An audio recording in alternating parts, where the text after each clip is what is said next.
వృషభ రాశి ప్రజలకు బహుశా ఇది మంచి నెలగా ఉండబోతుందని కూడా చెప్పచ్చు. జాక్పాట్ నెలగా చెప్పచ్చు. వృషభ రాశి వారికి, వ్యాపారం చేసే వాళ్ళకి ఇది ఒక అద్భుతమైనటువంటి నెల. మీ పాత స్టాక్స్ అన్నీ ఉంటాయి చూసారా, అవన్నీ క్లియర్ అవబోతుంది. ఇది టెక్నికల్గా ఎలక్ట్రానిక్ గూడ్స్ ఎవరైతే ప్రత్యేకంగా చేస్తున్నారో వీళ్ళకి చాలా కలిసి వచ్చే సమయం అని కూడా ఇది చెప్పవచ్చు. షేర్ మార్కెట్ ద్వారా మీకు చాలా లాభాలు పొందే అవకాశాలు ఉన్నాయి.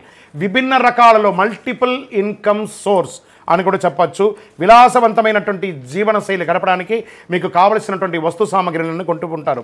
వృత్తిపరంగా, వ్యాపారపరంగా విదేశీయ వాణిజ్యం చేస్తూ ఉంటారు. విదేశాలకు వెళ్ళే అవకాశాలు ఉన్నాయి. ఉద్యోగం చేస్తున్న వారికి ఆనందకరమైనటువంటి పరిస్థితులు వస్తాయి.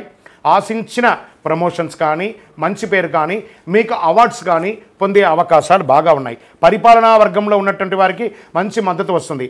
పెద్దల యొక్క సలహాలు వస్తాయి. తోటి ఉద్యోగస్తులు మీకు సహకరిస్తారు. ఉద్యోగం చేస్తున్న స్త్రీలకు కూడా ఇది ఒక మంచి సమయం అని కూడా చెప్పచ్చు.